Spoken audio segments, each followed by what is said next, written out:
এরে আল্লাহর বান্দা, কুরবানিদের দিনে এমন কিছু সুন্নাত আমল রয়েছে,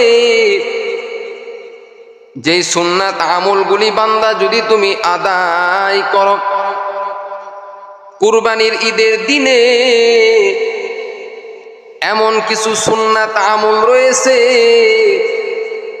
যেই সুন্নাতগুলি বান্দা যদি তুমি আদায় করো, পালন করো, আল্লাহ পাক রব্বুল আলামিন সুন্নত আদায় করার কারণে আমার আল্লাহ তোমার গুনাহ খাতা মাফ করে দিবেন। এক নাম্বার কুরবানি ঈদের সুন্নাত হলো, এক নাম্বার সকাল সকাল উঠিয়া ফজরের নামাজ আদায় করো। ঈদের দিন বান্দা ফজরের নামাজ আদায় করো। ফজরের নামাজ আদায় করার পর এরপরে বান্দা তুমি গোসল করে নাও, সুন্দরভাবে গোসল করে নাও, সুন্দরভাবে গোসল করে নাও, একেবারে পরিষ্কার হয়ে যাও, নিজের শরীরটাকে পরিষ্কার করো। কিন্তু আমাদের মধ্যে দেখা যায় অনেকে রয়েছে যারা কুরবানি আদায় করে কিন্তু ফজরের নামাজ পড়ে না। আমি তাদেরকে বলতে চাই, আল্লাহ পাক রব্বুল আলামিন 5 ওয়াক্ত নামাজ তোমার আমার জন্য ফরজ করে দিয়েছে। এরে বান্দা, নামাজ যদি তুমি ঠিক মতো আদায় না করো, আল্লাহর কাছে জবাব দিতে হবে, কঠিন জবাব দিতে হবে। হে যুবক, কঠিন জবাব দিতে হবে। আল্লাহ পাক রব্বুল আলামিন বলে, বান্দা সর্বপ্রথম তুমি যখন কুরবানি ঈদের দিনে সর্বপ্রথম বান্দা তুমি নামাজ আদায় করো, অর্থাৎ ফজরের নামাজটা আদায় করো জামাতের সঙ্গে, গোসল করে নাও বান্দা। এরপরের আমল হলো বান্দা মেসওয়াক করো। মেসওয়াক করবা বান্দা। মেসওয়াক আল্লাহ রসুলের বড় একটি সুন্নাত। কত বড় সুন্নাত জানো? যেই বান্দা সর্ব অবস্থায় মেসওয়াক করবে, আল্লাহ পাক রব্বুল আলামিন বলেন ওই বান্দার মৃত্যুটা ঈমানের সঙ্গে মৃত্যু হয়ে যাবে। মেসওয়াক করার কারণে, মেসওয়াকের এত ফজিলত, বান্দার যখন মৃত্যু চলে আসবে বান্দাটা ঈমানের সঙ্গে মৃত্যুবরণ করবে। এজন্য মেসওয়াক করা রাসূলের সুন্নাত। এখন বলতে পারেন, হুজুর আমরা কি ব্রাশ করব না? হ্যাঁ, ব্রাশ করেন, কিন্তু রসুলের সুন্নত আদায় করেন, রসুলের সুন্নত আদায় করবেন, মেসওয়াক করবেন। রসুলের সুন্নাত, রসুলের একটা সুন্নাতকে যদি বান্দা তুমি জিন্দা রাখো, আল্লাহ তাআলা তোমাকে সর্বদা কবুল হজের নেকি তোমাকে দান করবে। 3 নাম্বার সুন্নাত আমল হলো বান্দা সুন্দর পোশাক পরিধান করবা। এই কুরবানির ঈদের দিনে সুন্দর পোশাক পরিধান করবা। সুন্দর পোশাক পরিধান করার অর্থ হলো নতুন পোশাক নয়, নতুন পোশাক পরতেই হবে এমন কোনো বাধ্যতামূলক নয় রে বাবা। তোমার কাছে যেই পোশাক আছে তার মধ্যে সব থেকে যেটা পরিষ্কার পরিচ্ছন্ন, এই পোশাক পরিয়া তুমি ঈদগাহে তুমি যাইবা। আল্লাহ পাক রব্বুল আলামিন বলেন, ও আমার বান্দা, এই পরিষ্কার পরিচ্ছন্ন পোশাক পরিয়া যদি বান্দা তুমি ঈদগাহের দিকে যদি হেঁটে যাও, কদমে কদমে আমি আল্লাহ কবুল হজের নেকি আমি আল্লাহ তোমাকে দান করব। এরপরে বান্দা তুমি সুগন্ধি ব্যবহার করবা। সুগন্ধি ব্যবহার করে ঈদগাহে তুমি যাইবা। সুগন্ধি ব্যবহার করা এটা রসুলের সুন্নত রে বাবা। এরপরে বান্দা ঈদের আগে কিছু খাইবা না, ঈদগাহে যাওয়ার আগে কিছু খাইবা না। রমজানের ঈদে যেমন ঈদগাহে যাওয়ার আগে কিছু মিষ্টান্ন কোনো জিনিস খেয়ে ঈদগাহে যাইতে হয়, কুরবানির বিষয়টা আলাদা। কুরবানির বিষয়টা হলো, কুরবানিতে তুমি বান্দা কিছু না খেয়ে একেবারে বান্দা যখন কুরবানি যখন জবাই হয়ে যাবে, এবং তার গোশত রান্না করিয়া ওই গোশত দিয়া তুমি খাবার খাইবা, এটাই হলো রসুলের সুন্নাত। কুরবানি জবাই করার পরে ওই কুরবানির গোশত যখন রান্না করা হবে, এই রান্নাকৃত গোশত আপনি খাবেন, এর আগে কিছু আপনি খাবেন না। এটা হলো রসুলের সব থেকে বড় সুন্নাত। এরপরে বান্দা তুমি ঈদের দিনে কি করবা? তাকবীর পাঠ করবা, বেশি বেশি তাকবীর পাঠ করবা। আল্লাহু আকবার, আল্লাহু আকবার, লা ইলাহা ইল্লাল্লাহু, আল্লাহু আকবার, আল্লাহু আকবার, ওয়ালিল্লাহিল হামদ। আল্লাহু আকবার, আল্লাহু আকবার, লা ইলাহা ইল্লাল্লাহু, আল্লাহু আকবার, আল্লাহু আকবার, ওয়ালিল্লাহিল হামদ। এই তাকবীরটা তুমি বেশি বেশি পাঠ করবা। এরপরে বান্দা ঈদগাহে যখন যাইবা, তাড়াতাড়ি তুমি যাইবা, তাড়াতাড়ি ঈদগাহে তুমি যাওয়ার চেষ্টা করবা, এটাও রসুলের সুন্নাত। 8 নাম্বার হলো বান্দা যখন ঈদগাহে তুমি যাইবা, হেঁটে হেঁটে ঈদগাহের মাঠে তুমি যাইবা। ওরে বান্দা, ঈদগাহের মাঠে হেঁটে হেঁটে যদি তুমি যাও, তাহলে প্রত্যেকটা কদমে কদমে একটি করে কবুল হজের নেকি আল্লাহ বান্দার আমল নামায় দান করবে। হেঁটে হেঁটে তোমাকে আমাকে যাইতে হবে ঈদগাহ। কিন্তু আমাদের মধ্যে অনেকে আছে যারা করে, নিজেকে বড় মনে করে, ঈদগাহ কাছে তারপরেও হেঁটে যায় না, বরং বিভিন্ন গাড়ির মাধ্যমে, হুন্ডার মাধ্যমে যায়। হ্যাঁ, যদি আপনি একান্ত অসুস্থ হয়ে থাকেন, যাইতেই পারতেছেন না, পায়ে অসুস্থ, এই সময় আপনি যাইতে পারেন, কোনো সমস্যা নাই। কিন্তু আপনার শরীর ভালো, সব কিছু ভালো, তারপরেও আপনি হুন্ডা নিয়ে যাইবেন, গাড়ি নিয়ে কেন আপনি ঈদগাহে যাইবেন? হেঁটে হেঁটে আপনি যাইবেন। এক একটা হেঁটে হেঁটে যাওয়ার কারণে বান্দা কদমে কদমে আল্লাহ কবুল হজের নেকি দান করবে। হেঁটে হেঁটে আমাদেরকে ঈদগাহে যাইতে হবে, তাহলে আল্লাহ রসুলের সুন্নাত আদায় হয়ে যাবে। এরপরে বান্দা 9 নাম্বার হলো, ঈদগাহে যাইবেন এক রাস্তা দিয়ে, আসবেন অন্য রাস্তা দিয়ে। যেমন ধরে নেন, ঈদগাহে আপনি যাইলেন, যাওয়ার সময় আপনি ডান দিক দিয়ে গেলেন, আসার সময় বান্দা আপনি বাম দিক দিয়ে আসবেন। যে কোনো দিক দিয়ে আপনি আসবেন, এক রাস্তা দিয়া যাইবেন, অন্য রাস্তা দিয়ে আবার আসার চেষ্টা করবেন। এটাও রসুলের সুন্নাত। এই সুন্নতগুলি আমাদেরকে পালন করতে হবে। এরপরে 10 নাম্বার হলো বেশি বেশি তাকবীর পড়া, বেশি বেশি তাকবীর পাঠ করবেন। এটা আল্লাহ পাকের বড় একটি জিকির। আল্লাহু আকবার, আল্লাহু আকবার, লা ইলাহা ইল্লাল্লাহু, আল্লাহু আকবার, আল্লাহু আকবার, ওয়ালিল্লাহিল হামদ। এই তাকবীরটা আমরা বেশি বেশি পাঠ করব, বিশেষ করে ঈদের দিনে আমরা বেশি বেশি পাঠ করব। আল্লাহ কবুল করুক, সকলেই বলেন আমিন। এরপরে বান্দা তুমি এই কুরবানির দিনে বান্দা সব থেকে বড় আমল হলো, ও বান্দা কুরবানি করা। কুরবানি করা এটা হলো সব থেকে বড় আমল। এর মতো বড় আমল আর কিচ্ছু নেই। এই দিনে কুরবানি করা এটাই হলো সব থেকে বড় আমল। আল্লাহ পাক রব্বুল আলামিন বলেন, লা ইয়ানালাল্লাহু লুহুমুহা ওয়ালা দিমাউহা ওয়ালাকিন ইয়ানালুহুত তাকওয়া মিনকুম। বান্দা, কুরবানির জন্তুর রক্ত মাংস আমি আল্লাহর কাছে পৌঁছে না, বরং পৌঁছে হলো বান্দার তাকওয়া।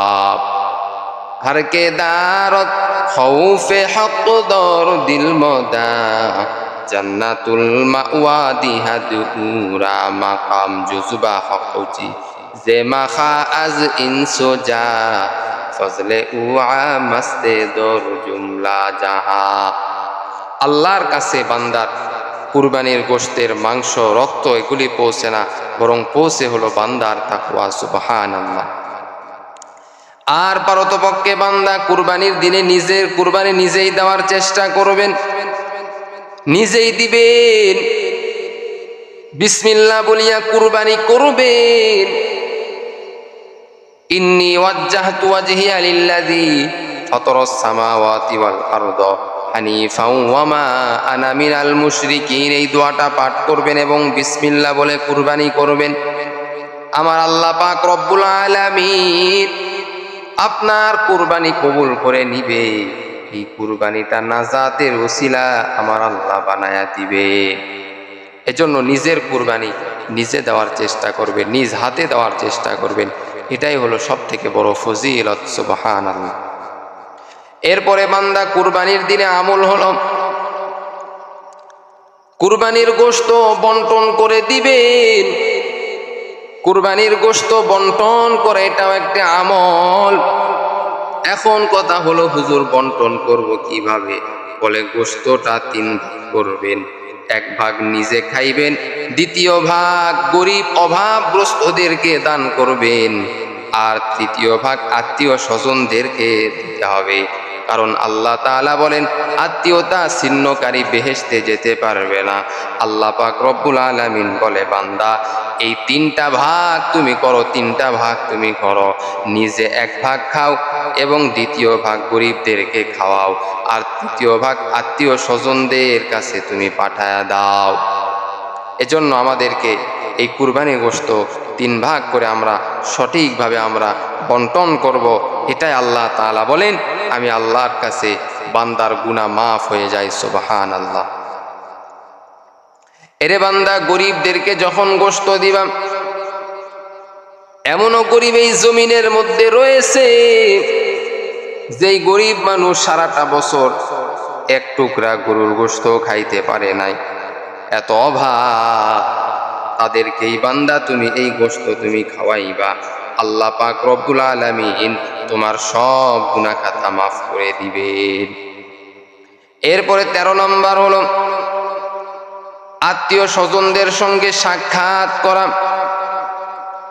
অর্থাৎ কুরবানির কাজ যখন শেষ হয়ে যাবে, আত্মীয় স্বজনদের বাড়িতে আপনি যাবেন, তাদের সঙ্গে সাক্ষাৎ করবেন, তাদের সঙ্গে কথা বলবেন। এটাও আল্লাহ রসুলের সুন্নাত। আজকে আমরা আত্মীয়দের সঙ্গে সম্পর্ক ভালো আমাদের নাই, ভালো সম্পর্ক আমরা করি না।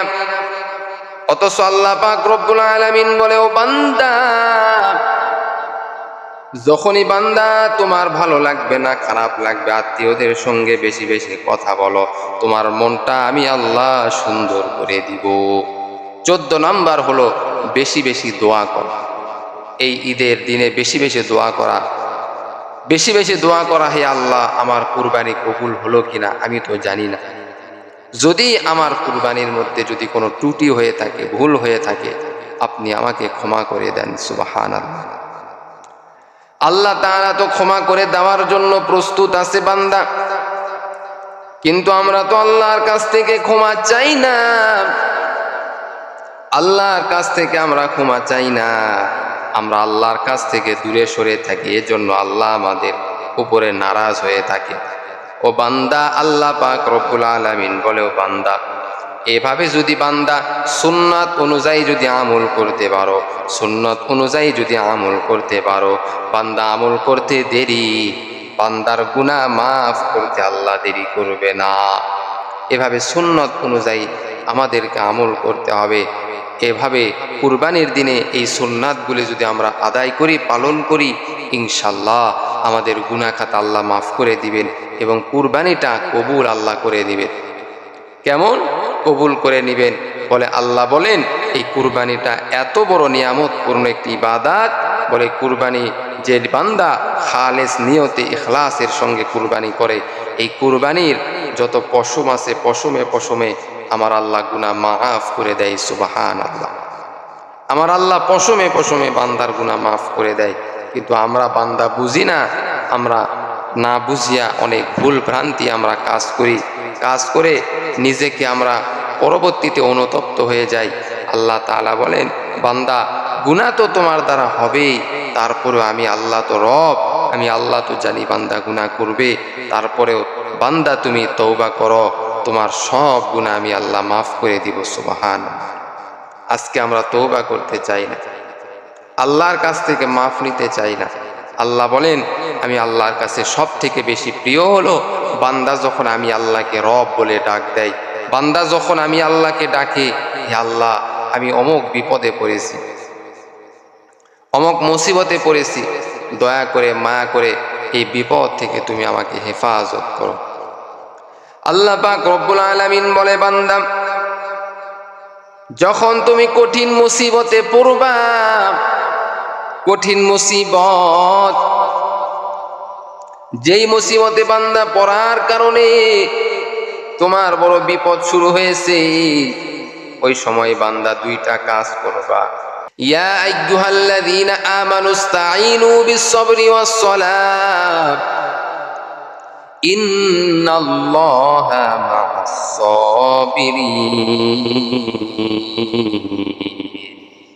আল্লাহ তাআলা বলে, বান্দা বিপদে পড়ার পরে যেই বান্দা দুইটা জিনিসের মাধ্যমে সাহায্য চাই, এক নাম্বার হলো নামাজ, দুই নাম্বার হলো ধৈর্য। ধৈর্যের মাধ্যমে বান্দা সাহায্য তোমাকে আমাকে চাইতে হবে।